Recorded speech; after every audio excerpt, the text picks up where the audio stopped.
नमस्कार इंडिया, मैं हूं गौरव और आज के इस वीडियो में मैं आप सभी को बताने जा रहा हूं कि आप अगर एक स्टूडेंट हैं जो कि अभी अभी 12वीं पास कर रहे हैं या फिर आपने 12वीं पास कर ली है या फिर आप एक गार्जियन हैं और सोच रहे हैं कि आपका बच्चा 12वीं के बाद क्या करे, क्या क्या स्ट्रीम्स है, क्या क्या सब्जेक्ट्स हैं, क्या क्या ऐसे क्षेत्र हैं जहां पर आपके बच्चे एडमिशन ले सकते हैं या फिर वो अपने करियर को वहाँ देख सकते हैं, उस पर मैं बात करूँगा।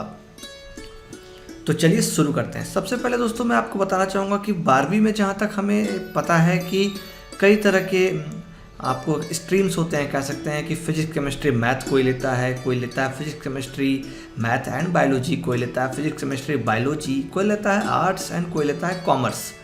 तो हर चीज़ के बाद क्या क्या है वो आज आपको यहाँ पर जानने को मिलेगा।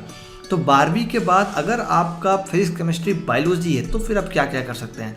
सबसे पहले दोस्तों अगर आप बायोलॉजी लिए हैं तो ऑब्वियसली आप हेल्थ के क्षेत्र में जाना चाहते हैं, यानी कि आप डॉक्टर बनना चाहते हैं या फिर कंपाउंडर या नर्स बनना चाहते हैं या फिर फार्मेसी में जाना चाहते हैं। बिल्कुल, तो आपके लिए जो कोर्सेस है वो इस तरह से हैं। एक तो है BA-MS, दूसरा है BH-MS, तीसरा है MBBS और उसके बाद आप जा सकते हैं पैरामेडिकल में। नहीं तो फिर आप उसके बाद अगर आप लड़की हैं तो ज़्यादातर लोग प्रेफर करती हैं लड़कियां BSc नर्सिंग। उसके बाद एक और है डिप्लोमा इन नर्सिंग, दूसरा है BMLT एंड जो लास्ट वन है वो हम कह सकते हैं कि BSc होम साइंस।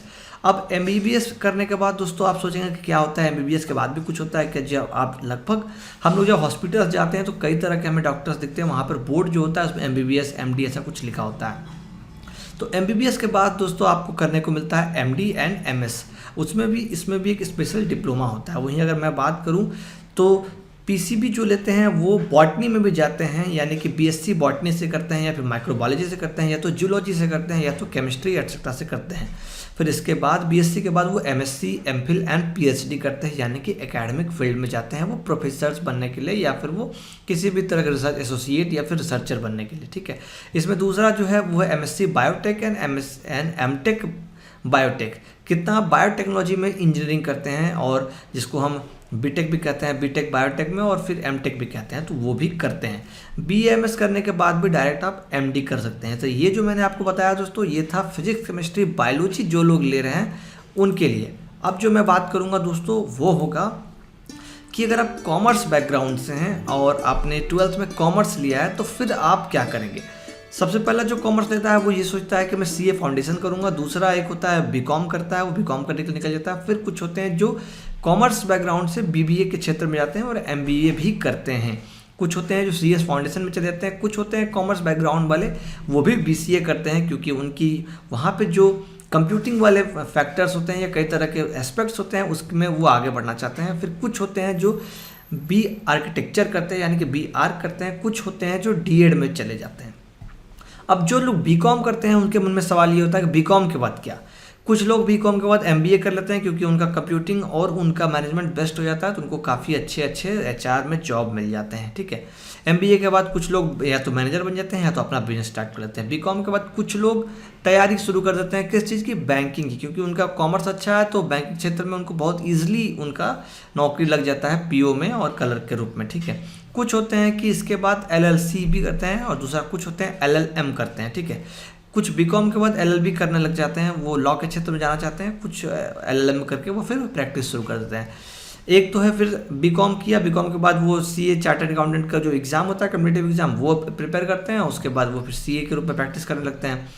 कुछ होते हैं BCom के बाद वो B.Ed कर लेते हैं, B.Ed के बाद M.Ed कर लेते हैं और M.Ed के बाद टीचर बन जाते हैं, नहीं तो B.Ed के बाद ही वो टीचर बन जाते हैं। ठीक है, कुछ होते हैं जो ICWA करते हैं और कुछ होते हैं जो BCom के बाद बैचलर इन लाइब्रेरी साइंस को भी चुन लेते हैं। आप चुन सकते हैं, आपके ऑप्शन होते हैं और लाइब्रेरियन बन जाता है वो, क्योंकि उनका कंप्यूटिंग अच्छा होता है। ठीक है, कुछ होता है जो BCom के बाद CS बन जाता है। ठीक है, कुछ होता है जो इंपोर्ट एक्सपोर्ट डिप्लोमा एक होता है BCom स्टूडेंट्स के लिए, वो कर लेते हैं। कुछ होता है जो MCM एंड MCA करते हैं जो कि सॉफ्टवेयर जॉब्स उनको मिलते हैं बेसिकली। ओके, और कुछ होते हैं जो कि BCom के बाद टैली की प्रैक्टिस करके वो टैली के बेस पे वो अपनी कंपनी स्टार्ट कर लेते हैं कंप्यूटिंग के लिए, कैलकुलेटिंग के लिए, और नहीं तो फिर कहीं वो जॉब करते हैं। और कुछ होते हैं दोस्तों जो कि इंडियन मिलिट्री एकेडमी ज्वाइन कर लेते हैं डायरेक्टली। ठीक है, ये मैंने जो बताया ये था कॉमर्स बैकग्राउंड के लिए। अब जो मैं बात करूँगा वो है फिजिक्स केमिस्ट्री मैथ जो लोग लेते हैं 12th में उनके लिए।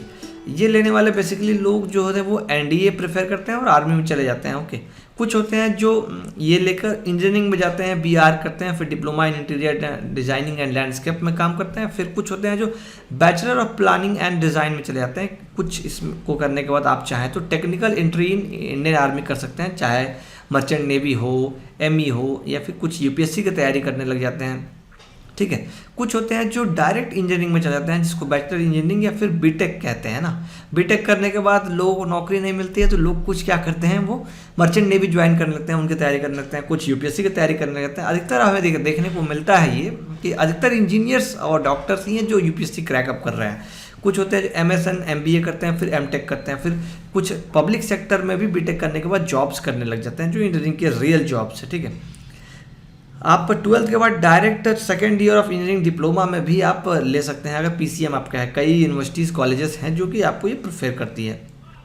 कुछ होते हैं जो कि पीसीएम के बाद डायरेक्ट बीसीए कर लेते हैं या बीएससी में चले जाते हैं और बीसीएस कर लेते हैं। बीसीए के बाद वो एमसीए करते हैं और बीएससी अगर बीसीएस करते हैं तो MCS and MBA and MCM करते हैं।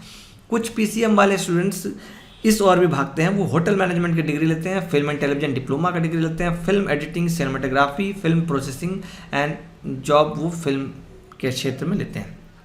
इसमें एक और चीज़ मैं जोड़ दे रहा हूँ, वो जो छूट गया है इसमें, ये कुछ होते हैं पीसीएम वाले वो मास कम्युनिकेशन के क्षेत्र में जाते हैं और वो कह सकते हैं कहेंगे मास कम्युनिकेशन से भी करते हैं। और एक और कोर्स है जो कि सोशल वर्क है, बीएसडब्ल्यू।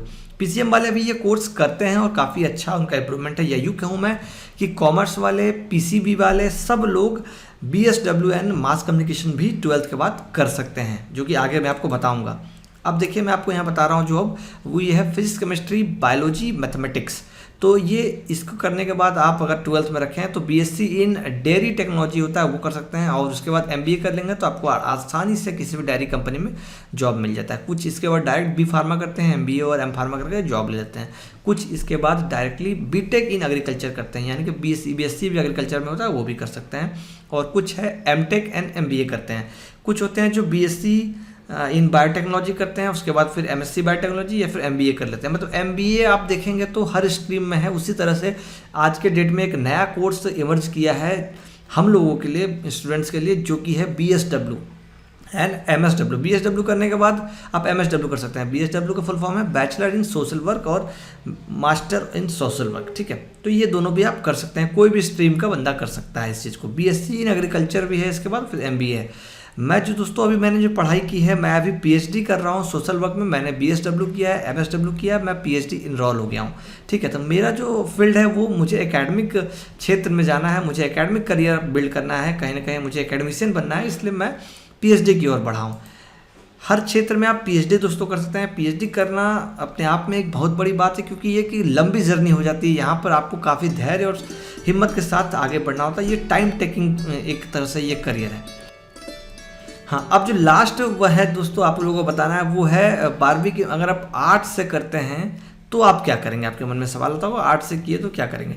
तो एक कुछ तो डीएड करके एजुकेशन में चले जाते हैं, टीचर बनते हैं। कुछ है बीएसडब्ल्यू एंड एमएसडब्ल्यू करते हैं। बीएसडब्ल्यू एमएसडब्ल्यू जैसे कि यहाँ मैंने लिखा है, तो ये आप हर स्ट्रीम के बात करने के बाद कर सकते हैं। ऐसा कोई मैंडेटरी नहीं है कि आर्ट्स वाला ही आएगा, क्योंकि इसको प्रोफेशनल कोर्स माना जाता है। ये हो गया, मास कम्युनिकेशन हो गया, ये दोनों प्रोफेशनल कोर्स है। दोनों आप में बैचलर एंड मास्टर्स है, उसके बाद पीएचडी भी है।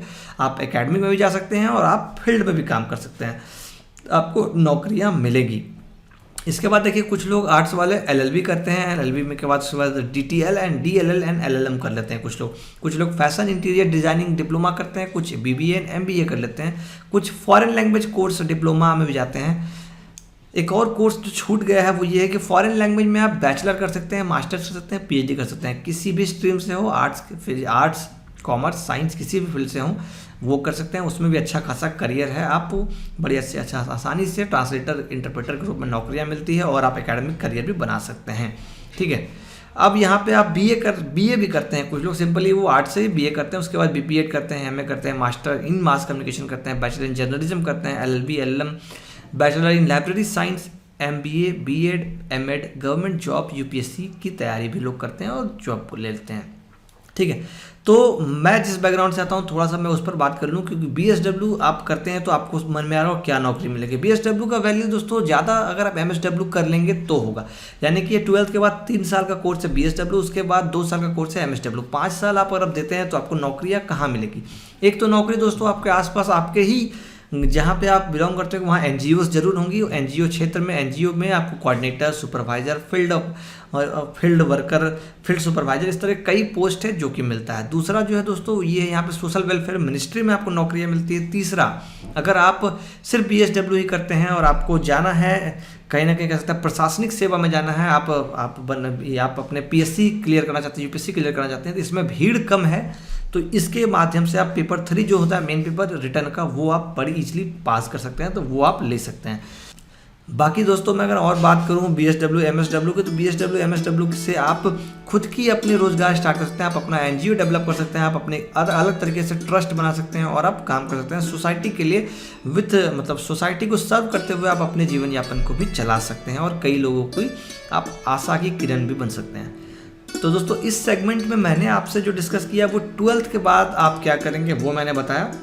तो दोस्तों कैसा लगा आपको हमारा ये वीडियो, हमें नीचे कमेंट में ज़रूर बताएं और हमें सपोर्ट करने के लिए आप हमारे चैनल, हमारे पेज को लाइक और फॉलो ज़रूर कर ले, सब्सक्राइब ज़रूर कर ले, ताकि हमें मोटिवेशन मिलते रहे और हम इसी तरह से आप सभी के लिए अच्छे वीडियोस, इंफॉर्मेशन बेस्ड वीडियोस बनाते रहें। तो हम फिर मिलेंगे दोस्तों अगले सेगमेंट में। आप अपने परिवार का ख्याल रखें और अच्छे से रहें।